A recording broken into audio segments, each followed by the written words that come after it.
The political arena now open for business this day. There is plenty of meat to toss on the ground. Republican governors in trouble and on the game plan for Iraq. Lost emails, dogs and cats living together, mass hysteria.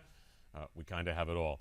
Let's get one side of this, if you will, please. Spokesperson for the Republican National Committee, Kirsten Kukowski, joins us today. Kirsten, thanks so much for joining us again. Pleasure to see you on a Friday. Friday. Thanks for having me. There you go. All right, let's get started here because a lot of America certainly wants to know about these Lois Lerner emails here. There's a big deal being made about it, but Americans want to know, why is this so important and what is it about emails that are really going to tell us anything? Would you expand on that a little bit? Well, I think the whole issue here from the very beginning was the government's competency, right? It's the fact that we have the IRS who's in charge of the income for our country, in charge of all of our tax dollars. And there were questions about how their competency and whether or not, that there were some people who were being treated fairly and some people who weren't being treated fairly by the tax code that the IRS was managing. And when now we look back and we're supposed to be having some transparency in the government and make sure that we can go back and figure out what happened.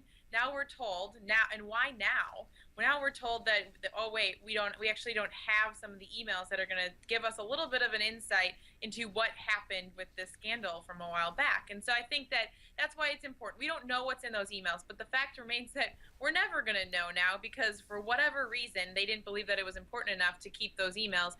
And I think that part of it is how the lack of seriousness that the White House is treating this, right? We saw a couple of days ago one of the press secretaries for the White House saying, "Well, we all know we've all had a computer crash." I mean, give me a break. That is not how this works. That's not what's supposed to happen. And I think that we need to treat this a little more seriously than what they're doing right now. Okay, then let's treat this seriously from the American public's perception. What is going to come out of this that will make a difference? Well, I think that we saw a hearing, on Capitol Hill earlier this morning, asking more questions to the IRS commissioner, trying to get to the bottom of this, trying to figure out why now. Did we just find out that these emails weren't there? Is there anything we can do to get them back? How do we now get the answers to the questions that so many Americans have about what happened at the IRS? So I don't think I have the answer for you on that. I think that that's what our members up on Capitol Hill are trying to do today, and I think that we're going to have to go back to the drawing board a little bit too in the future. All right, Kevin McCarthy is now the House Majority Leader here. That was pretty much a given before we even knew this was going to happen here. But what is he going to do? I mean, that really is it, because as we talk to a lot of different people here, they will tell us that he's not going to be really in power very long whatsoever. So there are many people seeing this as sort of a placeholder with no disrespect whatsoever meant to him, but simply because of the way the political cycles work here. So what is he really going to be able to do, if anything, to change any fortunes for the party? Well, you know what? I think that it's a little early. I do think that he was always a part of the team, right? As whip, he's always been a part of leadership, and in any meetings that I've been in, with their communicators, they've always been there, and we're going to continue, in many respects in the same way that we were for the last couple of months. So I know that leadership had a lot of plans in store for how we're going to talk about our Republican principles as we go into the 2014 midterm elections, and I think that that's what you're going to see from us over the next couple of months. Has Eric Cantor been contacted? Has he spoken with the RNC? Is there a discussion about what he may do now and how he may still be able to help the party? Because certainly, let's face it, just because he is out of office does not mean that this is someone that the RNC would cast adrift. He certainly is very important to the RNC's future. He was very important as a leader, and it continues to be important as a leader in our party. He helped, a lot of Republicans, be elected to office, and that was a very important part of his job. And we respect him and thank him for that. He's always going to be a part of this party, and he had a lot of ideas of how we were going to move this party forward. So we welcome those, just like everyone else. And I'm not privy to any conversations that have been had.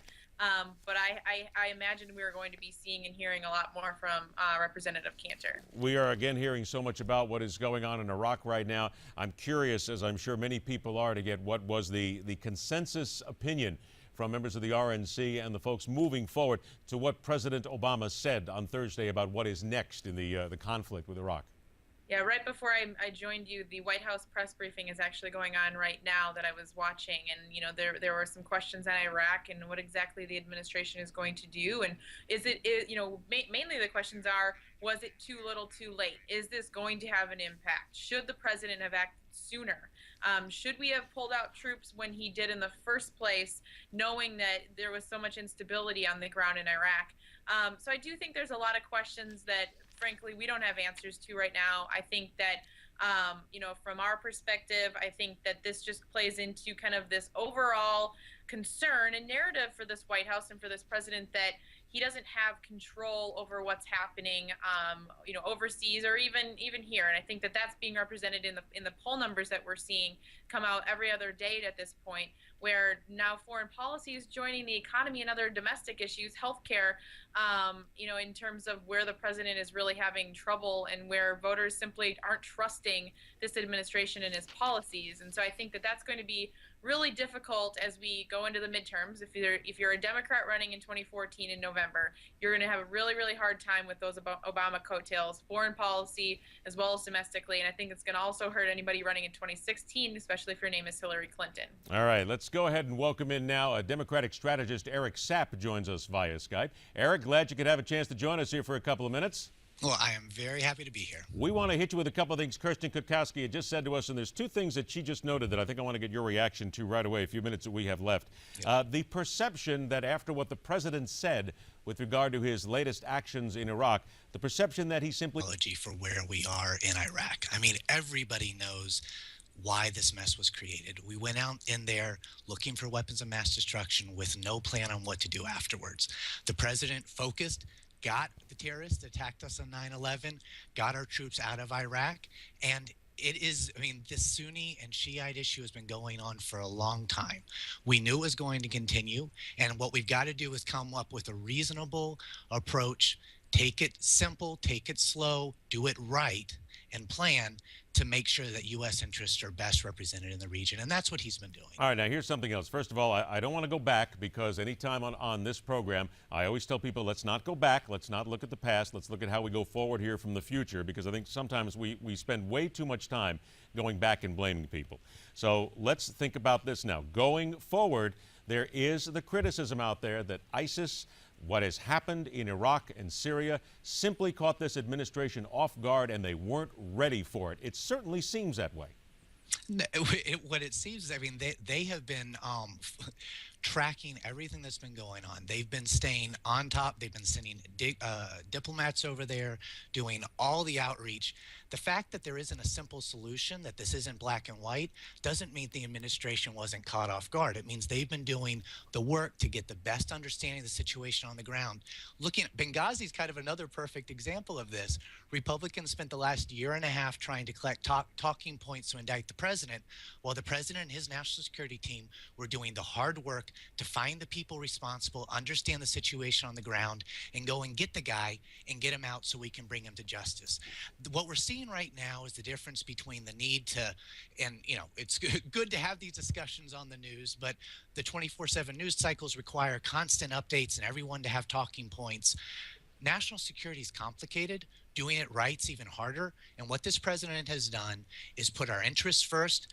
Sometimes that means not putting the talking points first, but actually doing what's required to keep our troops safe, get the people that are truly holding America, that are a threat to America. Okay, 30 seconds. I have to cut you there, but I want to ask one last question here. 30 seconds.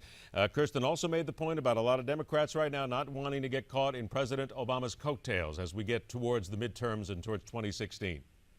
Well, we definitely had Obama's coattails.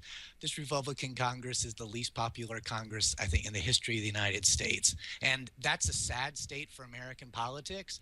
But if you're a Democrat or a Republican, you'd rather have the guy, even if it's lower, who has the higher approval ratings and who has been doing something and trying to do something. Kirsten, you want to give a 10-second response to that, Kirsten? 10 seconds? Well, I think that we have bigger plans than just doing something, and I think that that's kind of a sad reflection of where the Democratic Party is, and I think that's what's reflective in these polls as we head into the midterms. All right, there we go. Eric, sorry you joined us a little bit late. We'll get you guys back together again. We'll do it all over again so we have time together. But Eric, thank you very much. Kirsten, thank you so much. You folks have a great weekend. Thank you. All right, there it is, because certainly this debate is not going to go away anytime soon, and we have everybody now trying to weigh in on it. But please, can we not go back? Let's move forward here and figure out what we're going to do from here, all right? What we do from here is ask you to tell us what you want to hear. That's via social media. We'll talk about that and a lot more when we continue on Midpoint.